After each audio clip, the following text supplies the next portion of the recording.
aime bien aborder dans nos églises, mais ça existe malheureusement. Dans notre monde, l'hypocrisie existe, mais aussi, il faut le constater que parfois, ça peut exister entre chrétiens, l'hypocrisie. Donc, c'est bien d'avoir regardé ce que Jésus avait à dire sur l'hypocrisie. J'ai abordé aussi le sujet de la convoitise. Alors notre monde est rempli de convoitises. Les jeunes, les moins jeunes, tout le monde cherche à posséder quelque chose aujourd'hui. Donc le Seigneur a aussi enseigné sur cet aspect de la convoitise. Nous avons aussi abordé le sujet de l'inquiétude à partir du verset 22. Et j'avoue que dans un temps où ce que nous vivons aujourd'hui, l'inquiétude est quelque chose qui est grandissant. La dernière fois, nous avons vu l'indifférence. Et c'est vrai que l'indifférence, c'est quelque chose qui a marqué le temps de notre Seigneur Jésus-Christ, mais qui marque encore aujourd'hui notre société. Et c'est bien de savoir ce que Jésus a à dire sur l'indifférence. Aujourd'hui, nous allons regarder donc le dernier point qui est dans ce chapitre, c'est les occasions ratées. Et j'aimerais lire avec vous, si vous voulez bien, Luc chapitre 12, Luc chapitre 12, les versets 49 à 59. Voici ce que le Seigneur dit à ses disciples et à la foule qui était là. Je suis venu jeter un feu sur la terre, et qu'ai-je à désirer s'il est déjà allumé? Il est un baptême dont je dois être baptisé, et combien il me tarde qu'il soit accompli.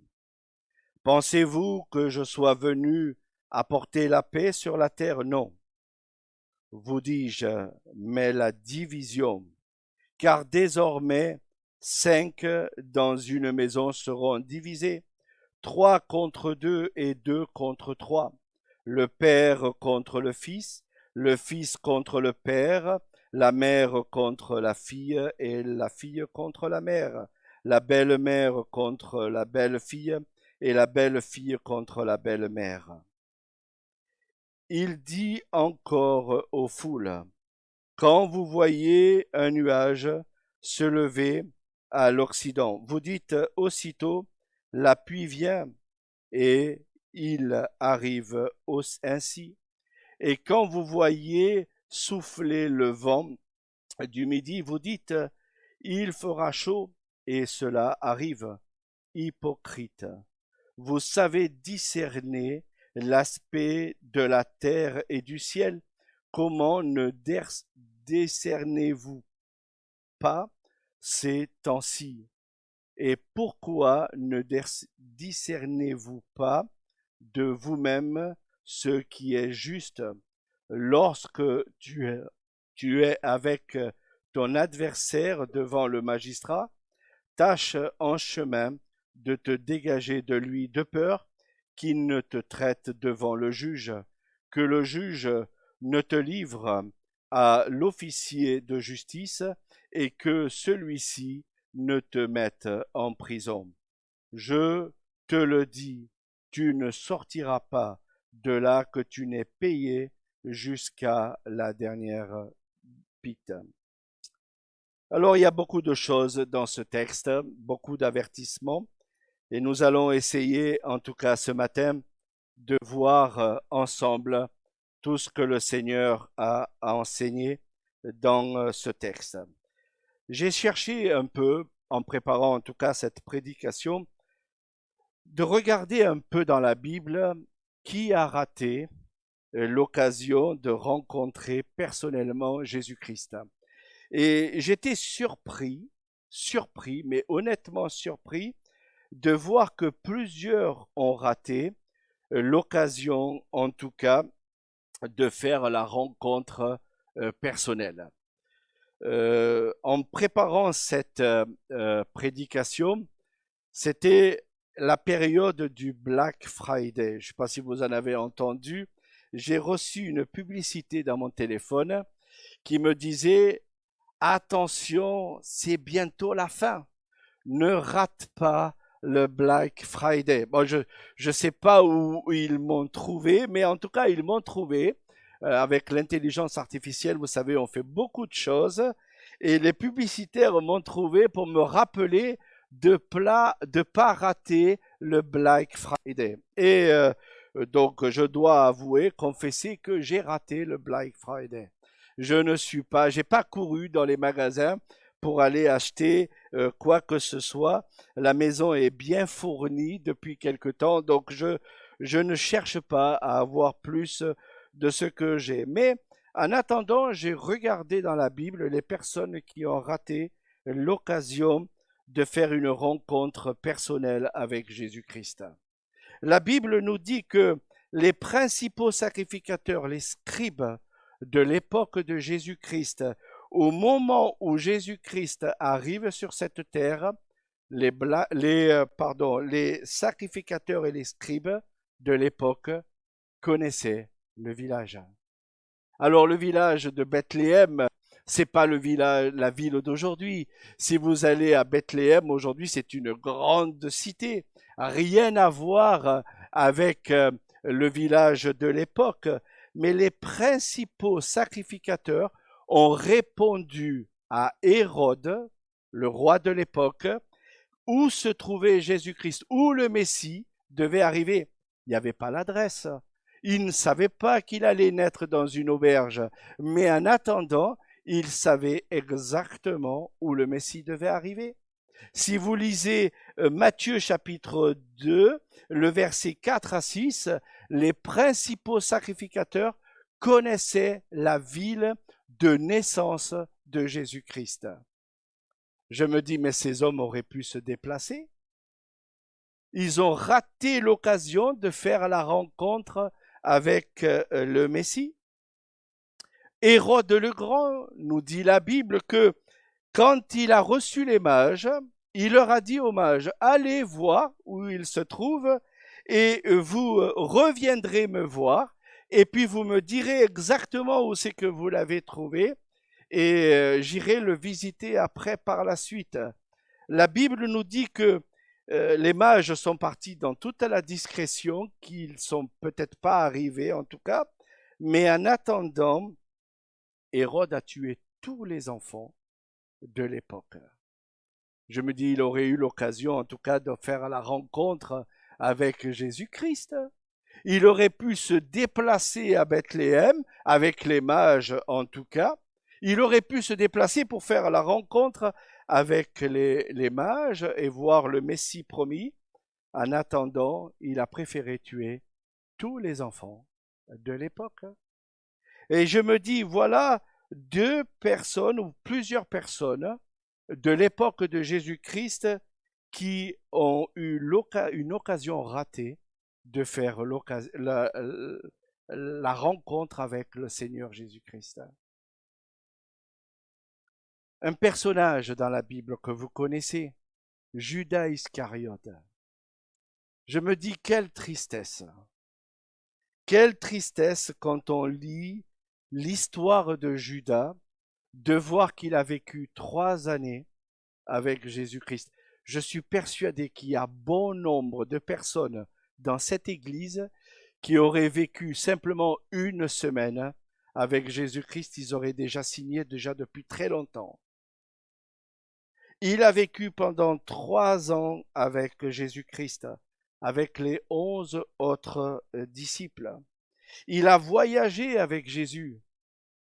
Il a eu l'occasion de pouvoir jouir de repas, de manger, de voir des miracles avec le Seigneur Jésus-Christ et même de faire des choses étonnantes puisque Jésus-Christ lui a donné l'occasion de faire des choses étonnantes dans la parole, nous dit le texte. La Bible nous dit simplement que Judas a préféré trahir Jésus et vendre pour 30 pièces d'argent. C'est misérable ce que Judas a fait. Mais il a eu l'occasion de faire la rencontre avec le Seigneur Jésus-Christ et il est passé à côté de faire une rencontre personnelle avec Jésus-Christ. Voici ce que Jésus va dire sur Judas à un moment donné quand on va lui poser la question. Mais malheur à l'homme par qui l'homme, le Fils, est livré, mieux vaudrait pour cet homme qu'il ne soit pas né. C'est dur, n'est-ce pas, de la part du Seigneur Jésus-Christ de dire certaines choses comme ça dans la parole de Dieu. Mais il fallait un Judas, et Judas a trahi donc le Seigneur. Il a eu l'occasion de faire une rencontre personnelle avec Jésus-Christ et il est passé à côté. Le monde nous parle parfois des remords et des regrets. Vous connaissez Hugo Frey? Il va fêter ses 96 ans. Et il est toujours en pleine forme puisqu'il continue à faire des concerts, ce monsieur. Il a chanté en 1965 Les remords et les regrets. J'ai eu l'occasion, en tout cas, quand j'ai fait cette petite méditation, j'ai dit, allez, je vais l'écouter un peu. Et il a chanté avec sa petite guitare en 1965 une chanson sur les remords et les regrets. Je dis, bon, il n'y a pas que Hugo Frey sur la terre, je vais voir s'il y en a un deuxième. J'ai trouvé un Italien qui a chanté une chanson sur les regrets. Je dis, ah, enfin, quelqu'un de bien. Je suis allé donc sur Internet en 2022, pardon. Claudio Campio, c'est un Français. Il chante des chants. En 2022, il a chanté cette chanson Si j'avais su. Vous pouvez aller l'écouter. J'ai écrit le premier couplet de cette chanson. Si j'aurais dit toutes ces choses que je ne t'avais jamais dites, que ta peau a l'odeur des roses, que j'adore le prénom Edith, je t'aurais dit toutes ces choses qu'on ne dit pas assez souvent, car souvent, dans la vie, on n'ose pas dire les choses tant qu'il est temps. Je me dis, waouh, les êtres humains savent écrire des chansons. Enfin, je ne sais pas pour vous, mais euh, euh, dire à sa femme qu'elle a l'odeur de la rose. Ma femme ce matin m'a dit que j'avais une belle cravate. Certains dans l'église m'ont dit que j'avais une belle cravate. Ça m'a fait plaisir, hein, je vous le dis franchement. Je ne l'ai pas sorti pour qu'on me dise toute la journée, tu as une belle cravate. Mais quand même, ça fait plaisir, n'est-ce pas, qu'on dise certaines choses à quelqu'un à un moment donné. Que ta peau a l'odeur de la rose.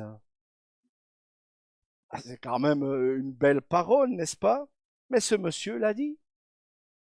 Et bien souvent, malheureusement, on attend, quand c'est trop tard, de dire certaines choses à certaines personnes. On a des regrets, on a des remords, on, on se dit si j'avais su, j'aurais dit ceci ou cela à telle personne. En tout cas, la Bible nous dit clairement que Judas est passé à côté.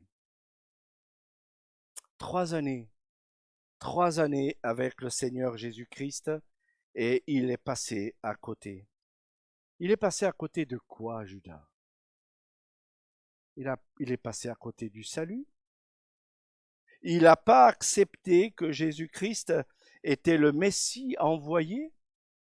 Et au lieu de cela, eh bien, il a continué sa petite vie quotidienne là avec le Seigneur Jésus-Christ. La Bible dit même qu'il était un voleur et qu'il volait dans la caisse. Donc vous pouvez imaginer un petit peu l'attitude de ce monsieur. Il voyait des choses extraordinaires et il continuait sa petite vie à côté de cela. Il continuait à voler dans la caisse.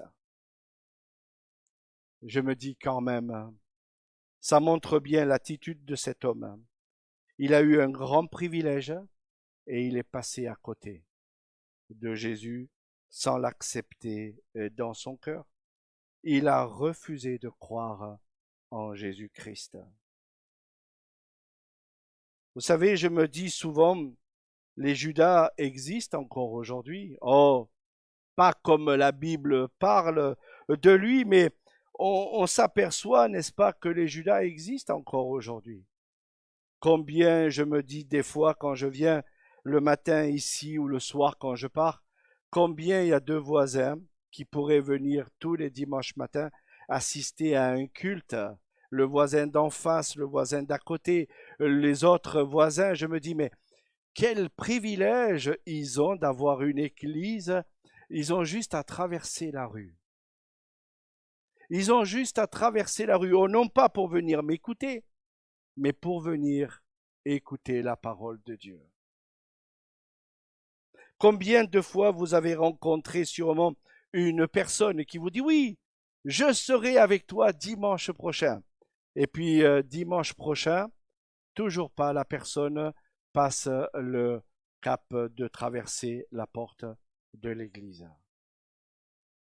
Notre monde est privilégié. En tout cas, Dieu lui accorde une grâce particulière. Dieu pourrait tout arrêter s'il voulait. Dieu pourrait tout arrêter s'il voulait. Et souvent, quand vous discutez avec les gens dans notre société aujourd'hui, ils disent « Quand je serai devant Jésus-Christ, alors je réglerai mes problèmes avec lui, je discuterai avec lui. » Voici ce que la Bible dit, et je voudrais le dire en toute simplicité. C'est pas Nicolas qui a écrit ce verset de la Bible, mais vous trouvez ce verset dans la Bible, Hébreux chapitre 9. Hébreux chapitre 9.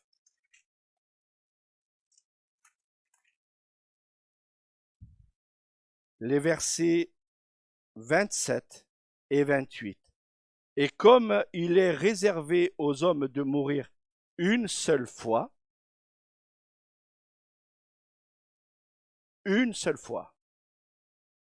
vous aurez l'occasion de mourir.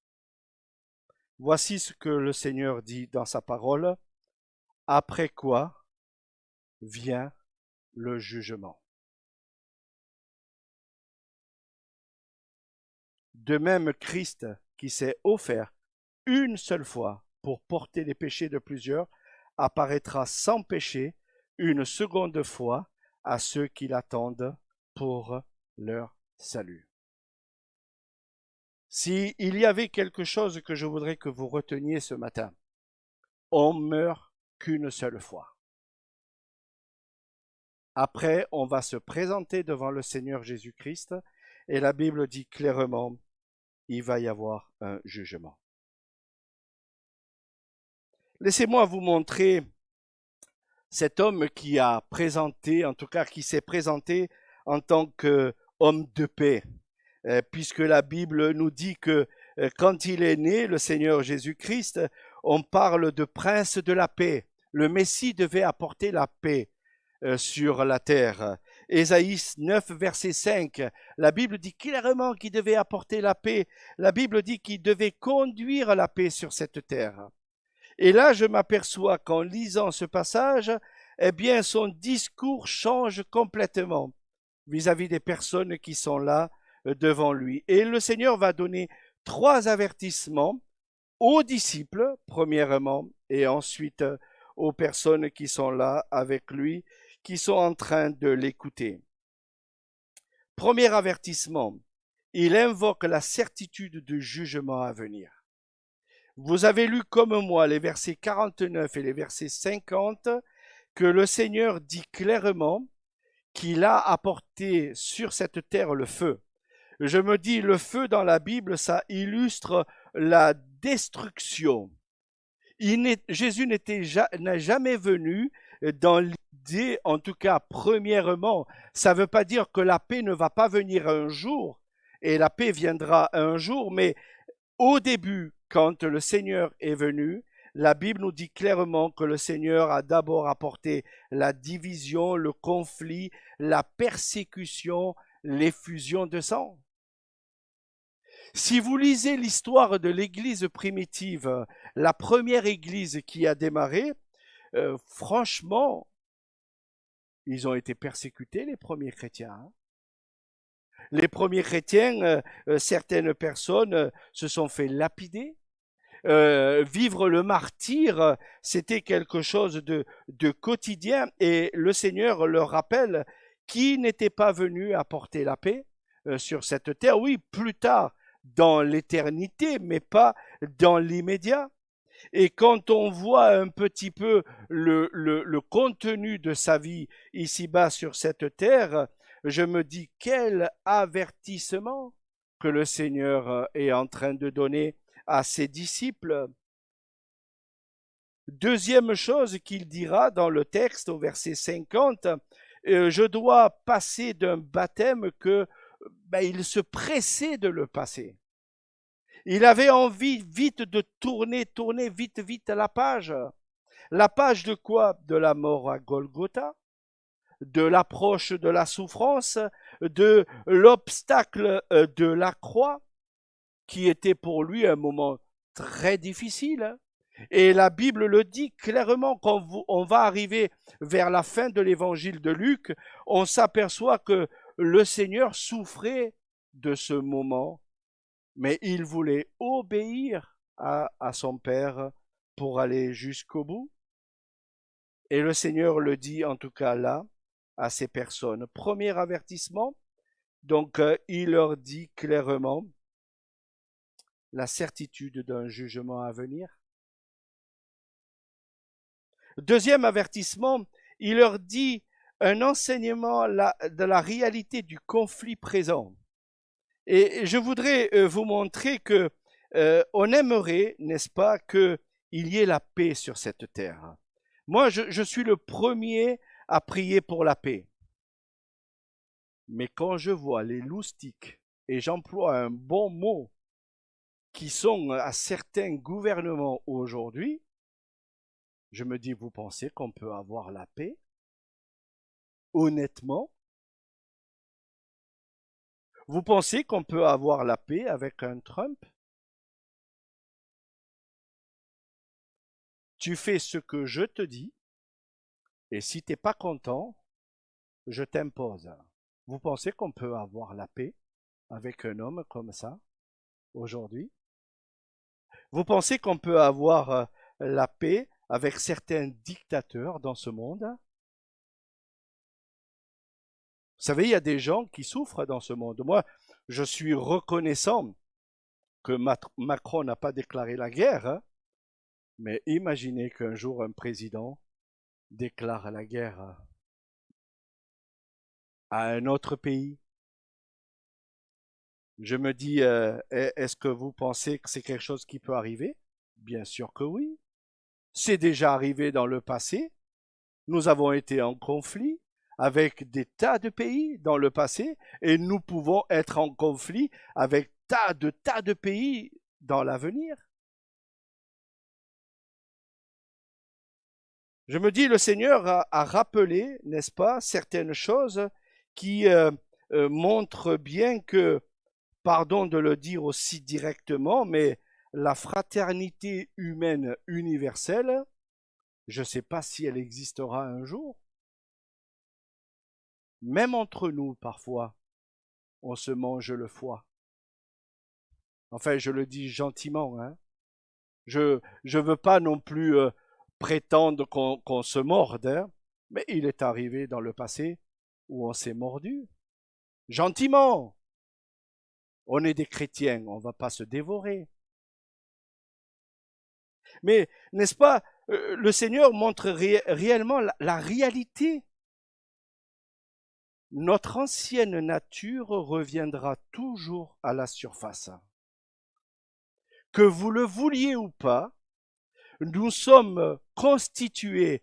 Dieu nous a créés parfaits. Le péché a tout détruit. Le péché sur cette terre a tout détruit. Et à cause du péché, Eh bien, parfois, il arrive, parfois entre nous, que l'ancienne nature revienne à la surface. Et parfois, il y a ensemble, entre nous, quelques conflits, quelques discordes, quelques divisions. On s'entend pas toujours sur tout. Je rigole souvent avec ça, mais je suis d'origine italienne. Et croyez-moi, on ne joue pas avec les pâtes. Les pâtes, c'est 7 minutes après ébullition de l'eau. Et vous ne pouvez pas dire à un Italien, non, tu manges tes pâtes à 12 minutes, 15 minutes, c'est pas possible. Elles n'ont plus de saveur, les pâtes. Mais je le fais avec plaisanterie, mais combien des fois on se crêpe le chignon parce qu'on n'a pas bien communiqué ensemble sur certaines choses. Et le Seigneur dit clairement la réalité des conflits présents. Il y en aura, il y en a toujours eu. Le Judas était nécessaire pour qu'il montre eh bien, que ça allait diviser.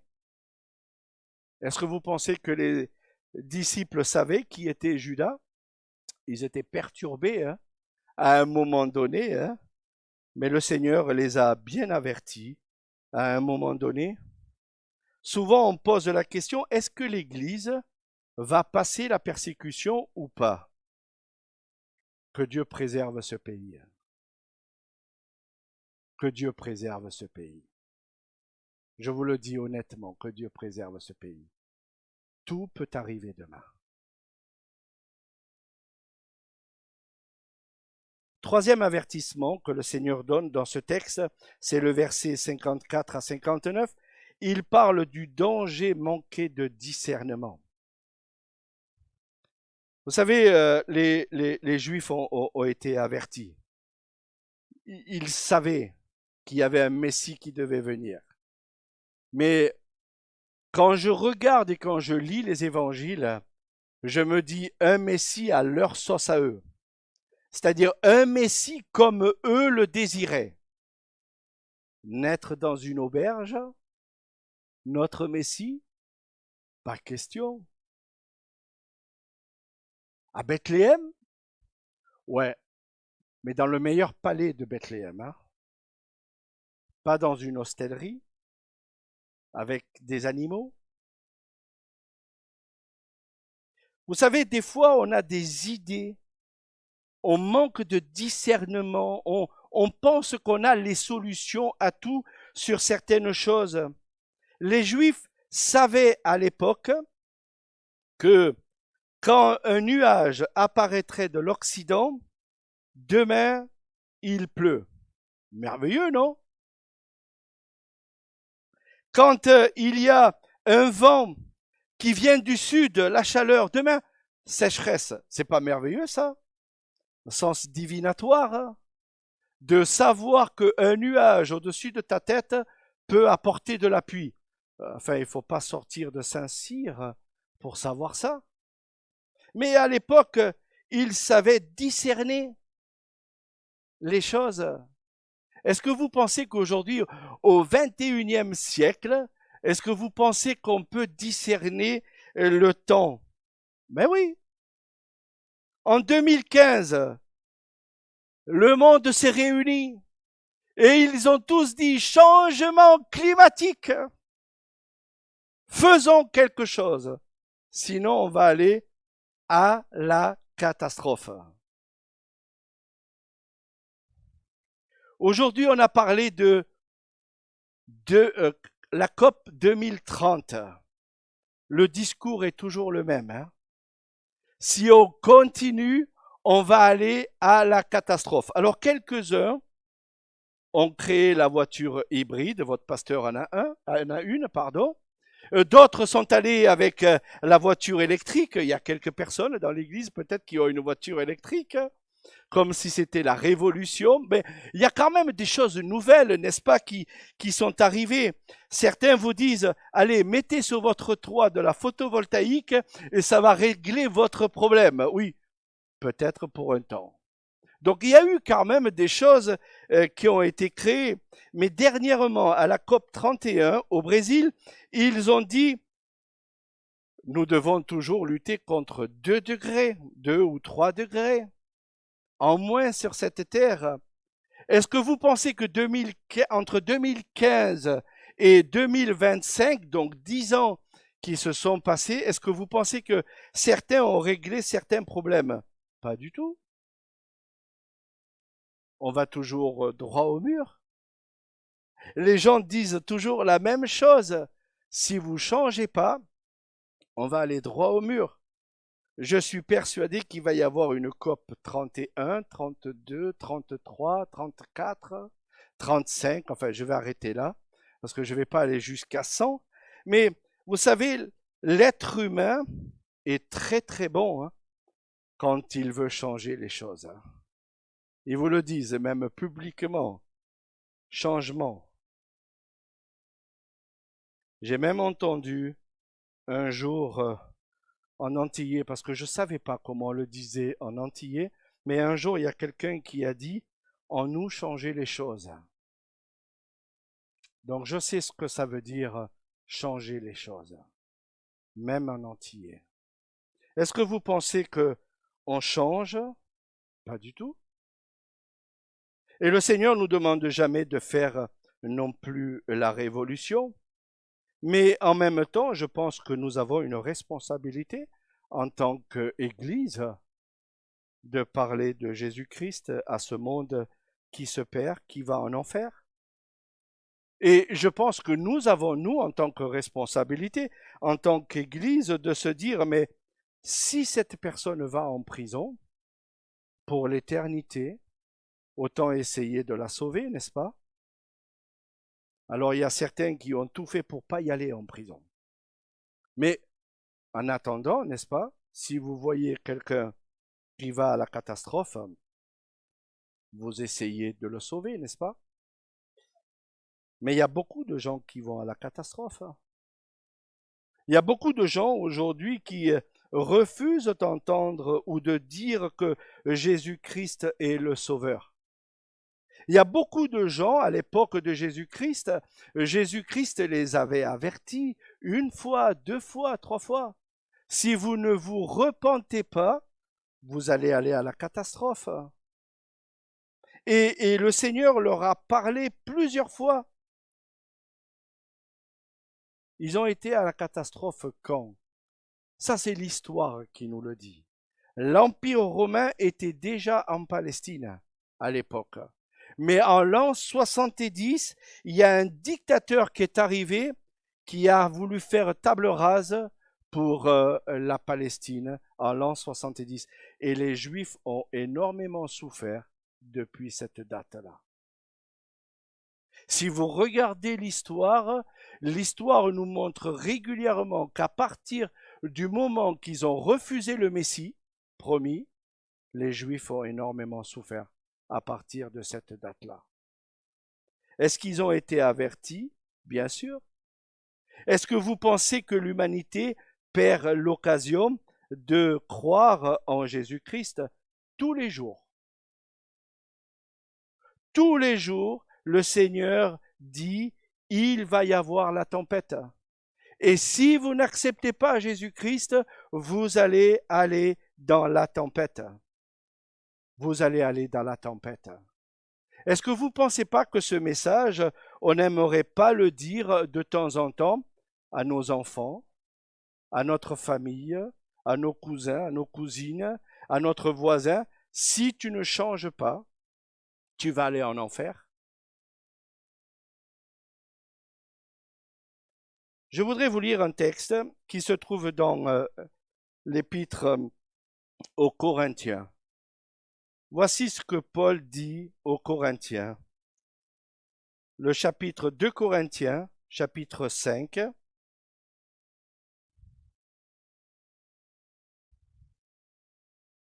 Je lis à partir du verset 9. 2 Corinthiens, chapitre 5, verset 9. C'est pour cela aussi que nous nous efforçons de lui être agréables, soit que nous demeurions dans ce corps, soit que nous le quittions. Car il nous faut tous comparaître devant le tribunal de Christ, afin que chacun reçoive selon le bien ou le mal qu'il aura fait étant dans son corps. J'aimerais m'arrêter un peu. Vous savez, ça me fait réfléchir tous les matins. Quand je me lève, je me dis, mais le Seigneur te donne l'occasion de bien agir aujourd'hui. Le Seigneur t'a fait la grâce de te lever ce matin et de bien agir. Et je me dis, mais quand je vais me présenter devant le Seigneur, je me dis, mais le Seigneur va quand même juger, n'est-ce pas, ma vie? Et le texte le dit. Tant que le Seigneur t'accorde la grâce de rester ici-bas sur cette terre, comme disent les Antillais, pas ni problème. Le jour où le Seigneur va décider, stop, on arrête tout maintenant, le chandelier terminé, tu vas être obligé de te présenter un jour devant le Seigneur. Alors, moi je te souhaite, et je voudrais le dire en toute simplicité, je te souhaite que demain, quand tu te présenteras devant le Seigneur Jésus-Christ, que tu aies accepté Jésus-Christ dans ton cœur. Jésus, on peut le chanter de toutes sortes. La question, c'est pas de le chanter. La question, c'est de croire en Jésus-Christ. De croire qu'il est le sauveur du monde. De croire que d'il y a 2000 ans en arrière, quand il est venu sur cette terre, il est allé mourir sur la croix pour toi. Ça, c'est le message de l'Évangile. Le Seigneur Jésus ne veut pas que tu penses que Jésus c'est un simple philosophe, une pensée humaine, un simple personnage. Vous savez, on peut passer à côté en conservant ce genre d'idées. Il n'y a pas besoin de faire des bonnes œuvres ici-bas sur cette terre pour accepter Jésus-Christ. Il faut simplement l'accepter. Croire que Jésus-Christ est le sauveur de l'humanité. Je vous ai montré honnêtement, durant la prédication, que bon nombre de personnes sont passées à côté. J'aimerais pas ce matin que vous partiez d'ici et que vous dites je passe à côté du salut. J'aimerais vous inviter à croire en Jésus-Christ. J'aimerais ce matin vous dire que, et comme il est réservé aux hommes de mourir une seule fois, après quoi vient le jugement, ne ratez pas l'occasion ce matin de croire en Jésus-Christ. Apocalypse chapitre 3 verset 20. Voici je me tiens à la porte et je frappe.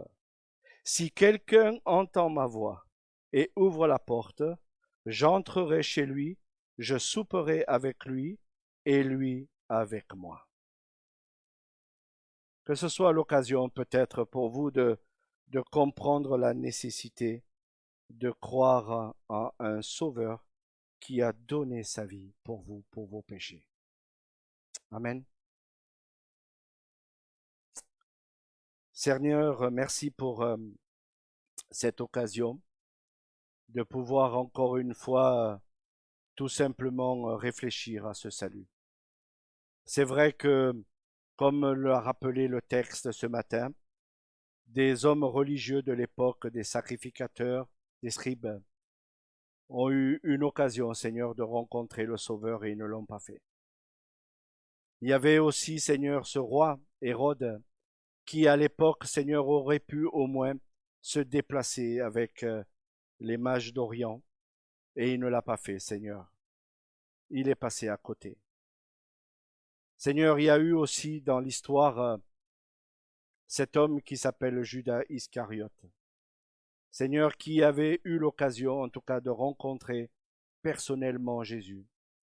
Des fois, je me dis, quand je lis l'histoire, quand je lis son histoire, je me dis, sacrée biographie. Il a mangé avec Jésus. il a voyagé avec Jésus, il a vécu avec Jésus plus de 1200 jours. Et je me dis combien il a vu des choses extraordinaires.